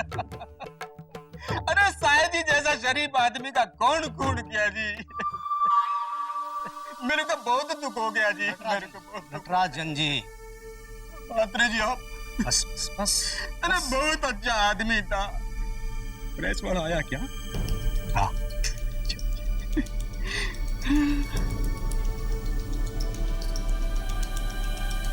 मुझे तो ऐसा लगता है जैसे किसी ने मेरे बेटे को ही मुझसे छीन लिया। 25 साल का था निरंजन जब उसे हजारों युद्ध नेताओं की भीड़ में से चुना था मैं, और आज आज जब वो मुख्यमंत्री बनकर मेरा सपना साकार करने वाला था तो हिम्मत रखो बेटी, हिम्मत रखो वरना मेरी हिम्मत टूट जाएगी। It's a very big loss भाभी जी, it's a very big loss. हम अपोजिशन लीडर होके भी इस बात को एडमिट करता है। साई जी का हमारी पार्टी में कोई तोड़ नहीं था जी, एकदम सही आदमी था वो, लेकिन पार्टी एकदम गलत। भाभी जी इंटरव्यू देंगे? हाँ जी जरूर देंगे जी, चलिए चलिए। साहे जी का अधूरा काम तुम्हें पूरा करना होगा ब्रह्म, उनकी जगह लेते। अरिक जी? हाँ, चीफ मिनिस्टर के उम्मीदवार अब तुम होगे।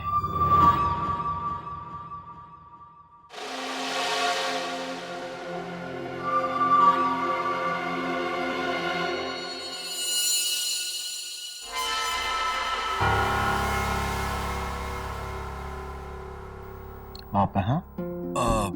दरअसल मैं वो कमरा देखने आया था जिसमें साहिब साहब का कत्ल। ताकि वो कातिल चंदू को छुड़ाने का कोई न कोई रास्ता निकाल सके। हरगिज नहीं।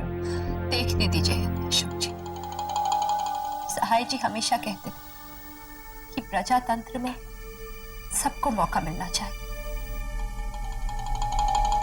फिर चाहे वो उनका खूनी ही क्यों ना हो। ले जाइए इन्हें ऊपर। जी मैडम, आइए।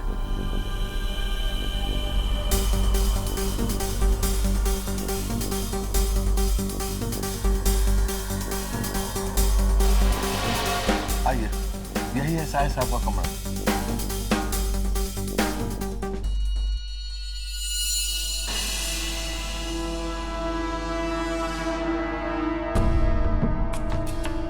यही वो लॉक है जो चंदू ने बाहर से तोड़ा था और साहिब साहब ने अंदर से लॉक किया था। वही तो हम कोर्ट में कह रहे थे ना। भाई आप कह रहे थे कोर्ट में। हाँ आइए आइए, अंदर से देख लीजिए। आइए।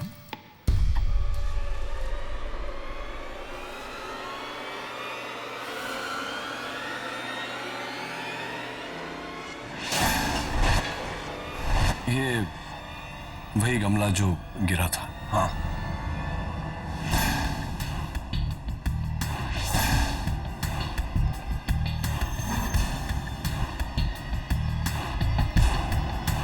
क्या देख रहे हैं? यहाँ कोई छिपने और आने जाने का रास्ता नहीं है। ना कोई अलमारी, ना कोई खिड़की, ना कोई पर्दा और ना कोई बड़ा सोफा। यहाँ बस आने जाने का एक ही रास्ता है और वो है वो दरवाजा जिससे वो खूनी अंदर आया था, ताला तोड़कर। साहिब साहब की लाश कहाँ पड़ी? वहां।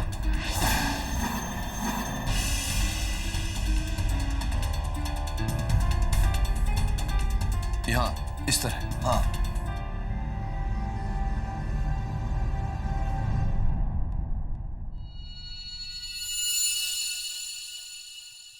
और चंदू कहाँ मिला था? चंदू यहाँ था। यहाँ मतलब लाश से आप कहेंगे 7-8 फीट दूर? बिल्कुल बिल्कुल। तो लाश यहाँ से 7 फीट की दूरी पर चंदू, 15 फीट की दूरी पर वो गमला जिसके गिरने से सबका ध्यान आकर्षित हुआ था। तो गमला गिराया किसने?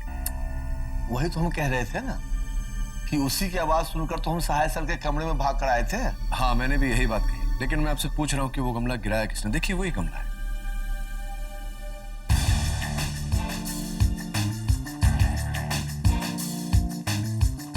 कोई बात नहीं, थैंक यू।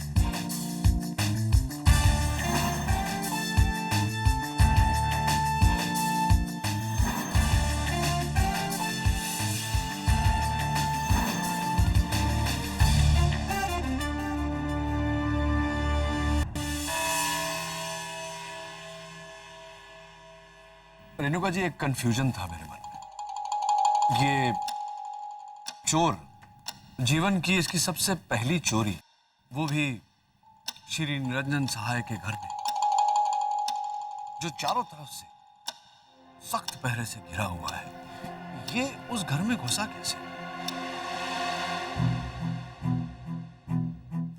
घुसा तो घुसा, गिरते पड़ते साहिब साहब के कमरे तक कैसे पहुंच गया?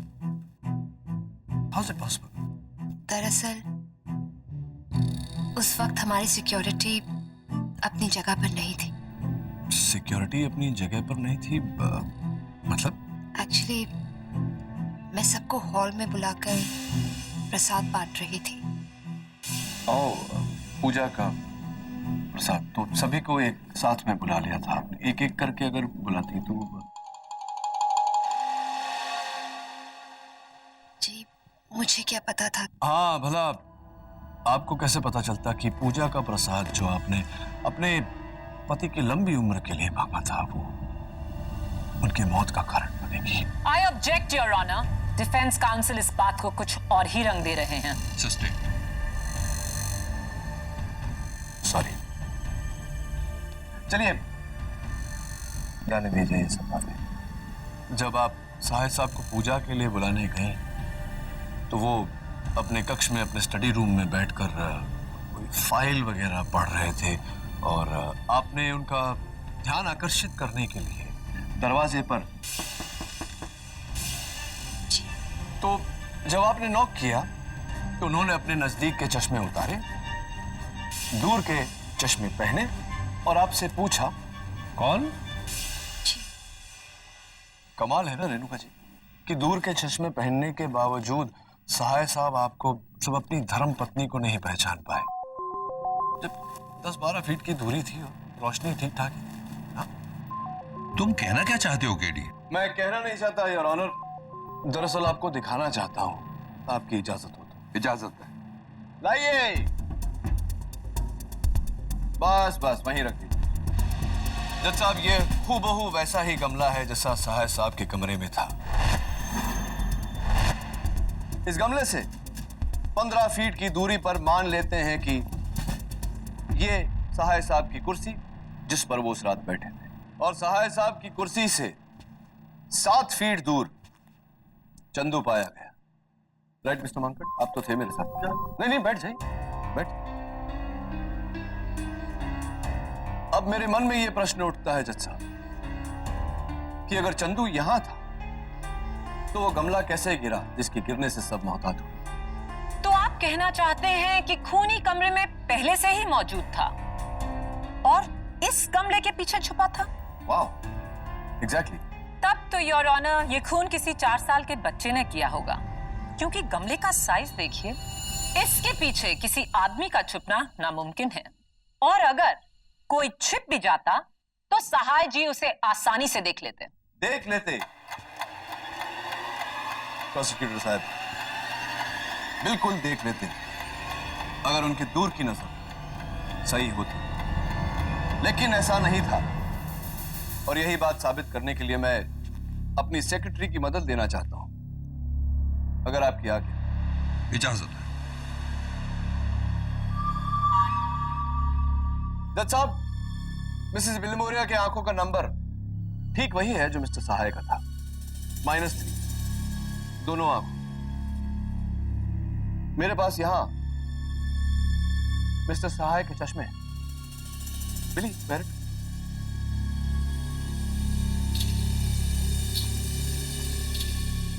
हाय मिसेस विलिमोरिया, यहां इस गमले के पीछे। कौन सा गमला? ये चश्मा गलत है। Thank you Mrs Vilimoria. Can I have the specs back? Thank you. आप बैठिए। ये वही चश्मा है जज साहब जिसे लगाकर सहाय साहब अपनी पत्नी को और उस गमले के पीछे छुपे हुए उस आदमी को नहीं देख पाए, क्योंकि इसका नंबर सिर्फ 0.5 है, -3 नहीं। ये चश्मा गलत है।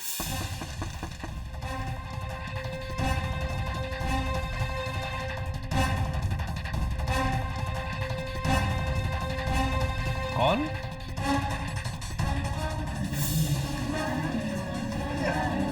Order order. You mean to say mister Sahay की दूर की नजर का चश्मा बदला गया? जी हाँ, बदल दिया गया। ये गोल्ड प्लेटेड चश्मे सहाय साहब को तोहफे के रूप में दिए थे। मिस्टर रिजवी,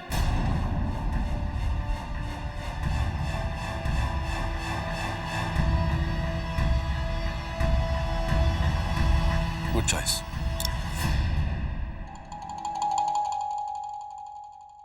अरे मैं तो भूल ही गया, आपको मुबारकबाद देना। Congratulations mister Rizvi.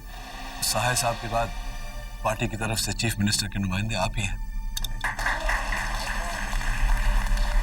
देखिए, मैंने वो चश्मा साहे जी को गिफ्ट जरूर किया था और उसका नंबर भी -3 ही था। जज साहब, मैं नहीं, कोई और था। कोई और था योर ऑनर। चंदू भी यही कह रहा था कि कोई और था जिसने खून किया, इसने नहीं। कोई और था योर ऑनर जो सहाय साहब के कमरे में पहले से ही मौजूद था। कोई और था जिसने इस गमले के डायरेक्ट पीछे की पत्तियां बुझाई और सहाय साहब के सीने में छुरा भोंक दिया। कोई और था your honour. Order order your honour, कोई और करके ये देश की पूरी पॉपुलेशन पर उंगली उठा सकते हैं और ये तो महज एक अजम्पशन है। सबूत और गवाह तो झूठ भी तो बोलते हैं प्रोसिक्यूटर साहब, नहीं? वो शख्स ने कत्ल किया, गमले के पीछे छिप गया, चंदू का इंतजार करता रहा। चंदू आया, लॉक तोड़ा, कमरे के अंदर आया। बड़ी होशियारी से कातिल ने गमले को नीचे गिराया और सबका ध्यान चंदू की तरफ आकर्षित किया। बेचारा चंदू पकड़ा गया। Right mister monk? क्या? नहीं, परेशान मत होइए, मैं आप पर इल्जाम नहीं लगा रहा, आपको कटघरे में बुला रहा हूं। यस मिस्टर मांकड, कत्ल की रात को आप पार्टी प्रेसिडेंट श्री पारेख के साथ थे? जी जी, आप पूछ लीजिए उनसे। पूछ लिया मैंने उनसे फोन पे। आप परेशान क्यों हो रहे? उन्होंने बताया कि आप उनके साथ ही थे। जरा पसीना पूछ लीजिए। एक मिनट। एक कत्ल की रात को आप श्री पारेख के घर पे थे, तो मैं सोच रहा हूं कि आप इतने जल्दी सहाय साहब के घर कैसे पहुंचे और इस गमले पर आपकी उंगलियों के जो निशान हैं वो कैसे कैसे आए इस गमले पे आपकी उंगलियां? वो क्या है कि वो गमला मैंने गिराया नहीं था। गिराया नहीं? उठाया था। कमरे में घुसते ही आपके सामने आपके पूजनीय बॉस का मृत शरीर पड़ा हुआ था, लेकिन आपने ये अपूजनीय गमला उठाया।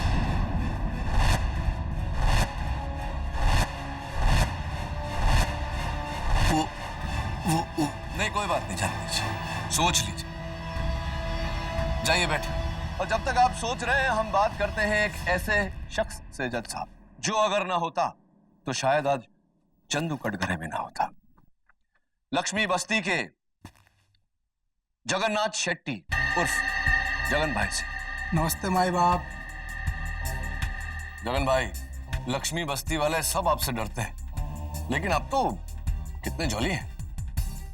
तो बताइए कि ये अपना चंदू है, क्या आपकी बातचीत क्या क्या हुआ क्या आप दोनों के बीच में? साहब, चंदू को सिर्फ अपन इतना बोला था कि बंगला बहुत बड़ा होगा, ऊपर के कमरे ना हमेशा खाली रहते, बोले तो माल बहुत होगा, बस इतना ही बोला था अपन। तो ये भी बता देना चाहिए था कि वो श्री निरंजन सहाय का बंगला है। हो सकता है कि डर कर चंदू वहां नहीं जाता, क्या कहीं ऐसा तो नहीं कि जान के नहीं बताया उसे फंसाने के लिए? I object your honour. अब अगर मैं किसी से कहूं कि 10 फ्लोर की बिल्डिंग से कूदने से मौत हो जाती है और वो फिर भी कूद जाए, तो क्या आप इसका इल्जाम मेरे सर लगा देंगे? बेबुनियाद है डिफेंस की आर्ग्यूमेंट। सस्टेन्ड। तुम्हें कुछ और पूछना है केडी? No more questions. आप बैठिए। मैं बुलाना चाहता हूं मेरे अगले गवाह, my next witness, ex MP mister Prabhudas Matre को। मात्रे साहब, मैंने सुना है कि सहाय साहब ने आपको टिकट देने से इनकार कर दिया क्योंकि आपके खिलाफ कुछ करप्शन चार्जेस वगैरह हैं। Is that true? जी पर मैं नो प्रॉब्लम, जाने दीजिए। कत्ल की रात को आप उसी घर में थे, उसी फ्लोर पर, उसी माले पर, जिस माले पर वो कमरा है जिसमें ये कत्ल हुआ था। Is that true? हाँ, पर मैं बाथरूम में था। हाँ, राइट। आप उस बाथरूम में थे जो उस कमरे से बिल्कुल जुड़कर है जिस कमरे में कत्ल हुआ था। Is that also right? जी हाँ, तो मतलब इस लिहाज से तो आपको सबसे पहले वहां पहुंच जाना चाहिए था, लेकिन आप सिर्फ आखिर में आप वहां पहुंचे, द लास्ट। जी मैं फोन पर था। फोन पर थे। फोन पर थे आप, आपके कर्ता धर्ता का कत्ल हुआ और आप फोन पर थे। जी मेरी सुनिए आप। हाँ बोलिए।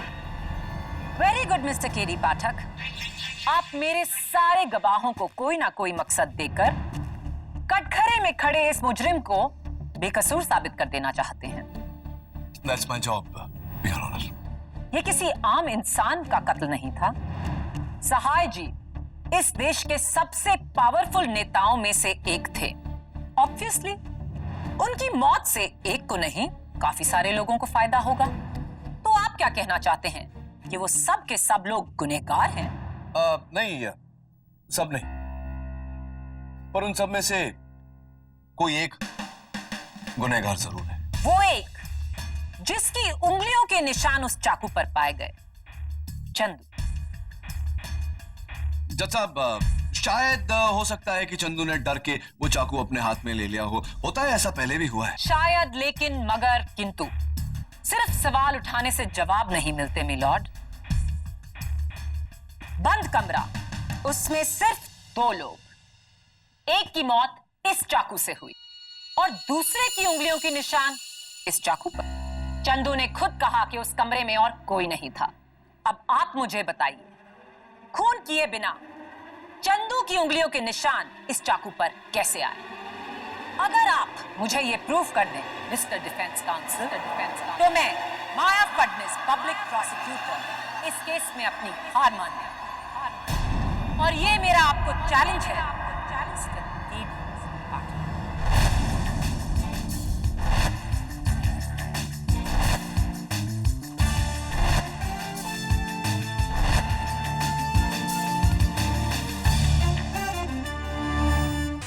कहा जा रहा है कि सहाय जी की हत्या के बाद प्रजामन पार्टी को आने वाले इलेक्शंस में काफी मुश्किलों का सामना करना पड़ सकता है।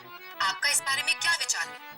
ऑपोजिशन पार्टी के श्री नटराजन ये समझते हैं कि सहाय जी के दुखद निधन के बाद आने वाले इलेक्शंस में उनकी पार्टी को गहरा फायदा मिलेगा। लेकिन मैं ये बता दूं कि ये सिर्फ उनकी एक खुशफहमी है। प्रजामन पार्टी में और भी उभरते नेता हैं जो विपक्ष को जमकर टक्कर दे सकते हैं, जैसे कि श्री अकरम रिजवी, जो सहाय जी के परम शिष्य रहकर उनके साथ कंधे से कंधा मिलाया है। यार केडी ये सब क्या हो रहा है यार? तेरे जैसा साफ सुथरा सीधा साधा नींबू पानी पीने वाला ये किस सियासी पचड़े में पड़ गया है? एक्सपीरियंस से बोलता हूँ। बड़े लोग के बड़े गेम होते हैं बापू, तू बेकार का पिसेगा। देख जिल में 100 लोग अगर एक झूठ बोले तो वो झूठ सच नहीं बन जाता। अच्छा, तेरा मतलब ये है कि ये चंदू खूनी, ये अकेला सच्चा, बाकी सब झूठे हैं?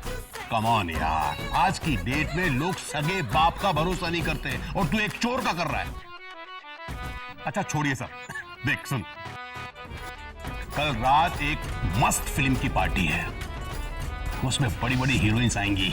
इनविटेशन भी है, चलेगा मेरे साथ? अरे तू क्या कर रहा है यार, मैं क्या बोल रहा हूं तू सुन नहीं रहा? केडी मैं चलता हूँ यार। अरे पार्टी आज निकले, मैं फोन करता हूँ तुझे। अरे क्या फोन कर रखे? अरे सुन केडी,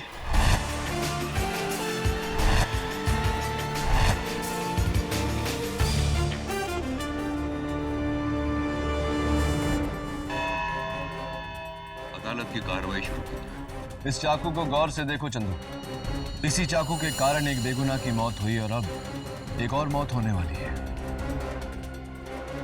तुम्हारी। क्योंकि इस पर लगे हुए तुम्हारी उंगलियों के निशान तुम्हें फांसी के तख्ते तक पहुंचाएंगे। वकील साहब, ये चाकू मैं कभी देखा नहीं, ये चाकू मैंने कभी छुआ भी नहीं, मैंने कभी नहीं देखा साहब। रोना बंद करो चंदू, रोने से कुछ नहीं होता। निशान है तो है, लेकिन दिलचस्प बात यह है कि तुम्हारे उंगलियों के निशान इस चाकू पर आए कैसे? बी क्लियर केडी, तुम साबित क्या करना चाहते हो? प्रोसिक्यूटर साहब, बहुत परेशान करता हूं मैं आपको, गुस्सा आ जाता होगा। ये लीजिए, किल मी। What nonsense is this? हाँ हाँ, चाकू उठाओ, मारो, मुझे आराम मिलेगा तुम्हें। Have you gone crazy, KD? अरे उठाओ चाकू, मारो, मुझे शांति मिलेगी। केडी, क्या हो गया है तुम्हें? क्यों नहीं मार सकती? क्या आज भी तुम मुझसे प्यार करती हो माया? क्या?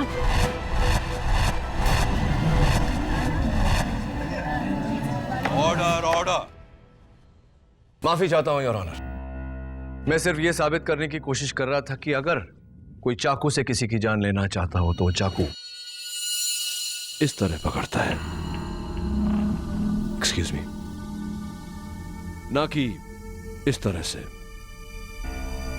योर ऑनर, फोरेंसिक्स की रिपोर्ट भी यही कहती है कि मर्डर वेपन पर चंदू की उंगलियों के निशान इसी तरह है, छोटी उंगली नीचे और बड़ी उंगली ऊपर।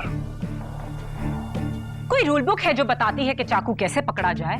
हो सकता है चंदू ने चाकू वैसे ही पकड़ा हो।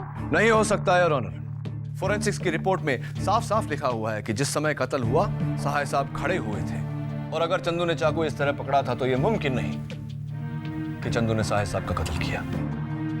और रिपोर्ट में यह लिखा हुआ है कि घाव नीचे से ऊपर नहीं, ऊपर से नीचे की तरफ है। ऑब्जेक्शन मिलॉर्ड, ये महज एक थ्योरी है। ओवररूल्ड। केडी, क्या इस थियोरी का सच जानते हो तुम?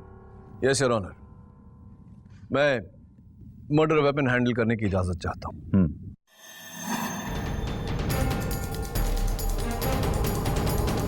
योर ऑनर, सच हमेशा सीधा नहीं होता, कभी टेढ़ा मेढ़ा और कभी कभी तो पूरी तरह घुमाया।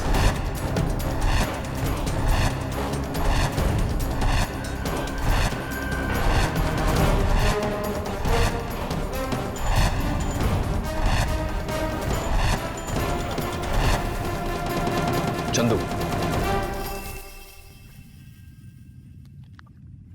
मैं चाहता हूं कि तुम इसे गौर से देखो। भूल जाओ कि ये किसी चाकू का हिस्सा था।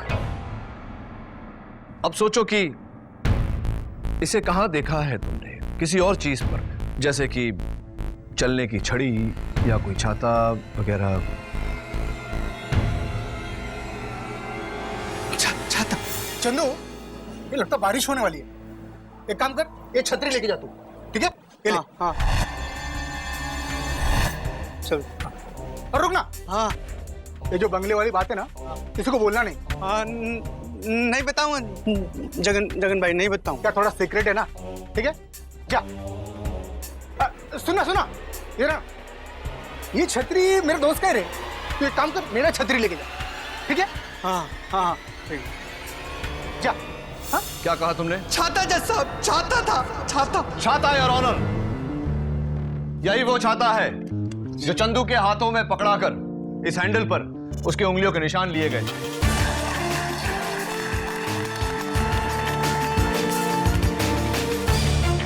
योर ऑनर, अब आपकी इजाजत हो तो मैं जगन भाई से पूछना चाहता हूं कि उसने चंदू को क्यों फंसाया। मैंने कुछ नहीं किया साहब, मैंने कुछ भी नहीं किया है साहब। कुछ नहीं किया है तुमने जगन, मर्डर किया है, मर्डर। नहीं, क्योंकि उस हैंडल पर चंदू के उंगलियों के निशान के साथ साथ तुम्हारे भी उंगलियों के निशान मौजूद है। नहीं साहब, ऐसा हो नहीं सकता है। ऐसा नहीं है साहब। उस हैंडल पर तुम्हारे उंगलियों के निशान मौजूद है। नहीं साहब, ऐसा हो ही नहीं सकता साहब। क्यों नहीं हो सकते साहब? इसलिए कि मैंने हैंडल पर प्लास्टिक के कवर डाल के पकड़ा।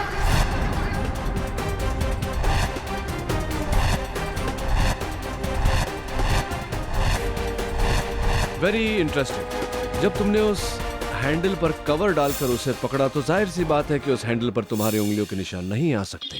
माफ करना मुझे जगन भाई, मैंने एक छोटा सा झूठ बोला, लेकिन अब तुम हमें सच बताओगे वरना मैं तुम्हें फांसी के तख्ते तक ले जाऊंगा। साहब मुझे कुछ नहीं पता। मुझे एक फोन आया था साहब, और उसने मुझे कहा कि उसे एक बेवकूफ चोर चाहिए था साहब, जो सहाय साहब के बंगले में 14 नवंबर की रात को ठीक 10:15 बजे घुसेगा साहब। इस काम के लिए मुझे उसने 10 लाख रुपए दिए, जो कचरे के डब्बे में थे साहब। और उसी कचरे के डब्बे मुझे एक छतरी भी मिली साहब, जिस पर मुझे चंदू के अंगुलियों के निशान लेने थे। मैं उसको पहचानता नहीं साहब, मैंने सिर्फ उसकी आवाज सुनी साहब। तो ये आवाज जो तुमने सुनी, ये ये आवाज कैसी थी? मर्दानी, जनानी, किस तरह की थी ये आवाज? साहब वो कोई साउथ इंडियन था साहब। साउथ इंडियन आवाज?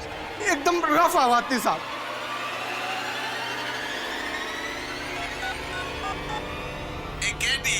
मैं पूछ रहा हूँ सहाय सर के मर्डर केस में तुमको देने लगा है जी। इस केस में ज्यादा इंटरेस्ट नहीं लेना, नहीं तो हम तुमको जमीन के अंदर घुसा देगा, जैसे सहाय सर को घुसाया था जी। यही आवाज थी साहब, यही आवाज थी साहब।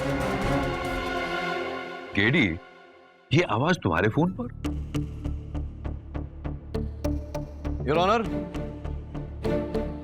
कल सुबह मुझे एक फोन आया एक प्राइवेट नंबर से, और उस आवाज ने मुझे ये धमकी दी। लेकिन मैंने ये ढूंढ निकाला कि वो नंबर क्या है और किसका है।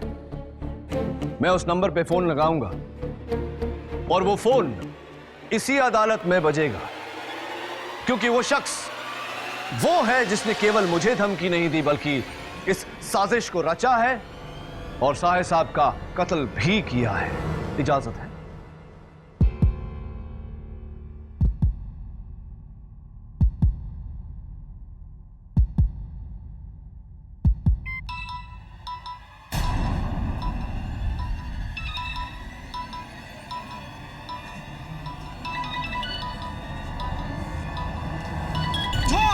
झूठ! ये मेरा फोन नंबर नहीं हो सकता है ऑनर। आपको जो कुछ भी कहना है कटघरे में आकर कहिए। योर ऑनर, इस तरह तो केडी किसी का भी नंबर डायल करके उसे फंसा सकता है। अगर मैं झूठ बोल रहा हूं तो अपने मुवक्किल से पूछिए, क्या तुम नहीं थे जिसने साहे साहब के चश्मे बदले? क्या तुम नहीं थे? हम तो पारिक साहब के साथ थे। तुम ही थे जिसने साहे साहब का कत्ल किया। तुम ही थे जिसने गमला गिराकर सबका ध्यान आकर्षित किया। तुम ही थे। ये बिल्कुल झूठ है योर ऑनर, हम तो पारिक सर के साथ थे। तुम ही थे। मुझे फोन भी तुम ही ने किया था। अरे हम तो कल रात में पारिक सर के साथ थे। हमने कब किया फोन आपको? कब? कल रात में। कल रात को? लेकिन मैंने तो कहा था कि धमकी वाला फोन मुझे कल सुबह आया था। तुम्हें कैसे पता कि कल रात को आया था? केडी, ये धमकी सुबह आई थी या रात को? योर ऑनर, धमकी वाला फोन मुझे कल रात को आया था। जैसे कि मैंने कहा कि प्राइवेट नंबर से था, इसलिए वो नंबर मेरे पास नहीं। लेकिन जिस तरह से उस आदमी ने सहाय साहब को सहाय सर कहकर पुकारा, जो सिर्फ अब तक एक ही आदमी उन्हें पुकारता है, अशोक पंकड़, मेरा छोटा सा शक अब यकीन में बदल गया है।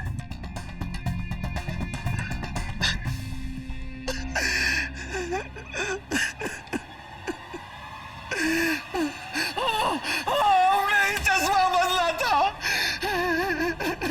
हमने ही साहे सर का खून किया है।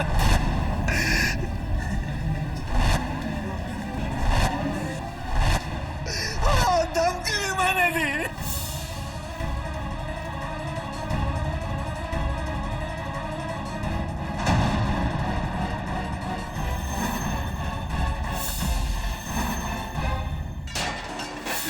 लेकिन किसी और के कहने पर। बताइए मिस्टर मांकट, किसके कहने पर यह सब किया? निरंजन सहाय, हीरो, और मैं, जिसे रास्ते से उठाकर मैंने कुर्सी दी। आज लोग मुझे भूलकर उसे ही पूजने लगे। धीरे धीरे अब वो मुझे टक्कर देने लगा है। कल को अगर वो सीएम बन गया तो मेरे सर पर तांडव करेगा। मुझे चेले चाहिए, गुरु नहीं।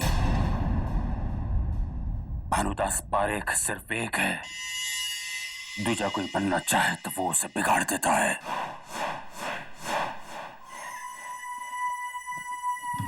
तुझे पार्टी का टिकट चाहिए था ना? जी सर। जा, जो सहाय तुझे नहीं दे सका वो मैं देता हूं, लेकिन इसके लिए सहाय को मरना होगा।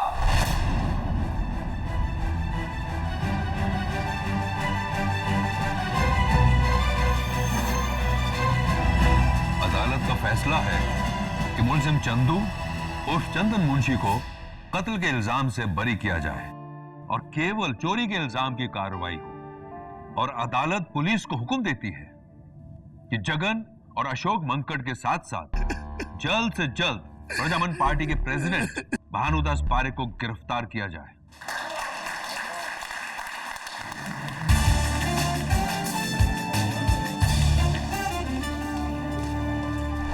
क्या जिस भानुदास पारेख के आगे सारा देश झुकता है, आज उसी भानुदास पारेख को एक वकील ने गिरा दिया? जेडी पाठक।